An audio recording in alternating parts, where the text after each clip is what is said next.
Welcome to Momming as a Millennial, the podcast where we explore the intersection of tradition and modern parenting. Have you ever felt overwhelmed trying to balance being a mom with your professional aspirations, all while dealing with side-eye from your parents who think you're doing it wrong? Me too. I'm your host, Christine Gerizzo, a journalist, blogger, and proud mama of 2 young children. I'm so glad you're here with me. Together, we can navigate the complexities of millennial motherhood and find what resonates with our true, authentic selves. Let's dive in. Thanks for joining me on Momming as a Millennial. This is a brand new podcast, so I think what I'm going to focus on today is just laying the groundwork as to what this podcast is about, what you can expect in the future. The whole idea of this podcast came about because I realized that the methodology that I use to raise my children is very different from that of my parents' or grandparents' generations. Especially with my first child, when I had my son, I realized there was a lot of unsolicited advice, I would say, coming from older generations, from, my family circle, my mother, my mother-in-law, to people that I worked with. Then, of course, we also have the internet at our fingertips. So Google became my best friend, and I was constantly any little thing, as a first-time mother, you have no idea what you're doing. You think you do, and you think it's pretty self-explanatory, but then all these crazy, very specific one-time occurrences pop up and something that you had never thought about or considered. So my first line of defense was actually going to Google. I found that a bit more helpful than turning to family members or experienced mothers of different generations. And as time went on, I wondered why that might be. And I realized that I just have a very different perception of what it means to be a parent. I have a very different way of approaching motherhood, of approaching my children, of diffusing situations, of taking care of them. They throw around the term gentle parenting. I am most likely a gentle parent.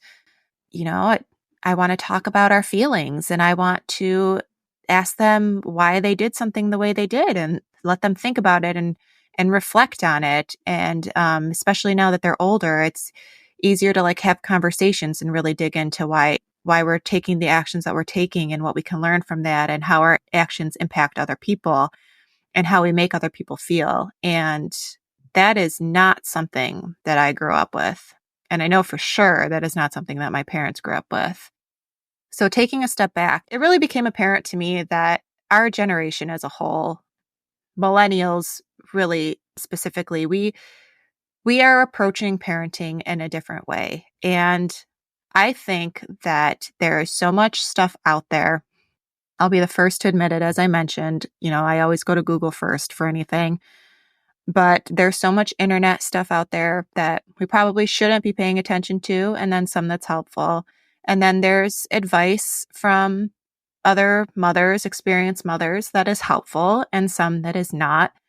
So really just looking at my parenting journey and what I'm hearing from other people, what I'm gathering from my own research, and really landing on the approach that I think is best for me and for my children, and what makes me happiest when I'm raising my kids and how I'm approaching situations. So that's really where the idea for this podcast came from. And I hope that this resonates with you, because I'm sure as a millennial mama, you are experiencing a lot of similar things. So today I want to talk about one topic in particular that I think is fairly new, or I thought was fairly new until I started digging into it. So play along with me if you don't mind, and close your eyes and envision this scenario, which I'm sure is extremely familiar to you. You had a very long workday. The workday is finally over, and either you're at home and you can walk away from your computer and the transition into home life is instantaneous, or you have to commute back home. You're still working in the office, or you're back in the office after COVID and you have to commute back home. Either way, your day is over. You're back in the house and you're ready to begin that nighttime routine. We have to have dinner. I have to do baths. I have to clean the lunch boxes and the water bottles. I have to pack the lunches for tomorrow and clean up the kitchen and get all the dirty dishes out of the sink because that drives me crazy. I have to make sure I have the appropriate outfit ready for tomorrow because it's superhero day. Another spirit day, just another thing on the list. So thank you very much, teachers, for that. And as I'm going through this list of things that I have to get done, my son comes up to me and asks me to play with him. And he looks at me with that little face and those big eyes and, please, mama, please. So what do? Do I put all of this work off until after bedtime? And do I delay my relaxation further? Do I give in to his sweet face, that face of my baby boy who in 5 years is not going to want to play with me? I mean, of course I want to play with him. That would be more fun doing the work that I have to do or getting ready for the day tomorrow. But if I play with him now, then I'm just doing this work after bedtime. So what do? So what do? Great question. I mean, taking a step back, just focusing on everything that we have to do this day and age. We're working moms. We're working full time and taking care of our house. We're taking care of our children. We have all these crazy stressors and anxieties that our parents just didn't have. We just have so much more on our plate.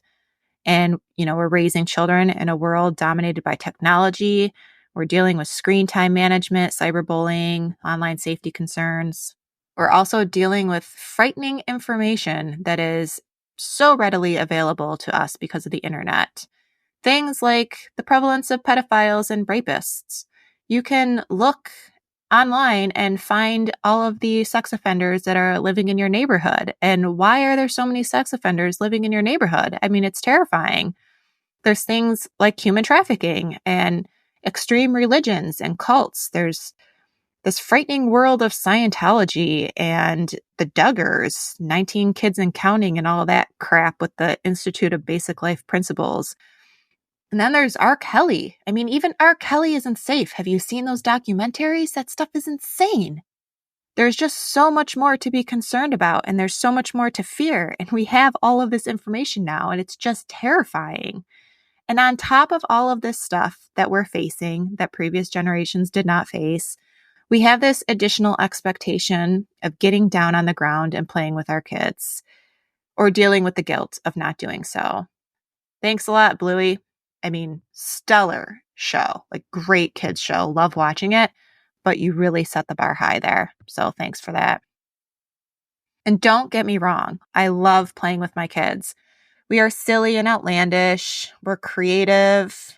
We, play the floor is lava. We set up obstacle courses. We just giggle until our tummies hurt. I mean, we have a genuine blast. It's a lot of fun playing with my kids, but it's an additional pressure that previous generations didn't have.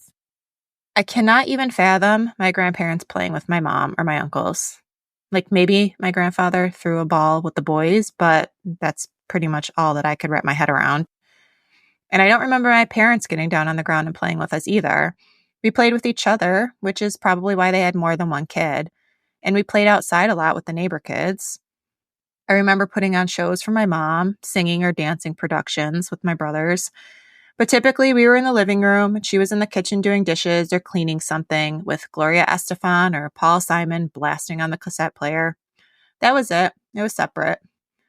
Because of my experiences, I assumed that this concept of parents playing with their children and getting down on the ground is fairly new. I had no idea that this was something that was actually promoted in the mid 20th century, which was the 1950s, so when my parents were growing up, that parents should be active participants in their children's play and learning experiences. I thought that was really interesting, so I dug a little deeper. And going back to the 1920s, mothers were given the direction to stay away from their children's play so they didn't ruin it. And that morphed into the child-centered education movement of the 1950s, which focused on the importance of children learning through play and exploration. And that's when the idea became promoted of parents being active participants in their children's play. It's interesting because I don't think a lot of millennials experience that sort of parenting. There's an interesting Reddit rabbit hole, if you'd like to go down, that validates my assumption that children of the 70s, 80s, and 90s did not have parents playing with them. To not have parents getting down on their level and doing tea parties or playing kitchen or whatever. I'll include the Reddit link in the show notes in case you want to dive down that rabbit hole as well, because I know everyone enjoys a good Reddit rabbit hole. This approach, however, does seem to be at the center of most millennial mamas' mindsets, the approach of getting down on the level of the child, playing with the child on their terms. A lot of articles that I found and read on this topic were dated in the 2000 teens, like 2017, 2018, 2019, which leads me to believe there is more conversation about this happening now and in the past 10 years than maybe in the 1950s when this concept was first promoted. And the benefits seem pretty clear on this one. According to the CDC, parents should try to spend at least 5 to 10 minutes each day playing with their child. Research shows that interacting through play positively affects a child's development and strengthens the bond between parent and child, thus nurturing the child. There's also another article that I read about increasing endorphins, so the benefits that parents also receive from playing with their children. It releases endorphins, and we all know that those are more than just the happy hormone. They're also beneficial for health and a healthy life and healthy mindset and all that. So, wrapping it up here, right off the bat, millennial parents were operating at a deficit compared to the previous generations, because on top of all of this other stuff that we have now taken on, we're expected to be the professional mom and the at-home mom all at the same time. You want to add your child's playmate to your list of to-dos. I mean, it's no wonder that I'm exhausted and I'm struggling to take time for myself or recharge my batteries. No wonder I can't sleep at night, and it always feels like I'm holding on just by a thread. Previous generations just didn't have these same pressures and expectations that we do. And that's the basis of the Momming as a Millennial podcast. We are in our own class of parenting. Our parents just don't understand. I'm not saying it was easier for them or for our grandparents. They had challenges of their own, of course, but they can't relate to what we're going through and the pressures that are placed upon us. And I think, too, my main focus, and I think a lot of friends that I speak to, a lot of people our generation who are raising children, their main focus is a genuine desire to raise amazing human beings. It's not just about providing for the child. I think back in the day, there was the focus on, well, I put food on the table, I put clothes on your back, I put a roof over your head. That's enough. Figure the rest out on your own. Go out and make a life for yourself. I think now we're very much focused on creating human beings who contribute to society in a positive way, who are kind, loving humans and treat others the way that they would want to be treated. And I think that's definitely something specific to millennial parents. So at the end of each episode, I'm going to leave you with my final thought on the topic that was discussed. Today, we focused on this idea of getting down on the ground and playing with your child at their level, being your child's playmate.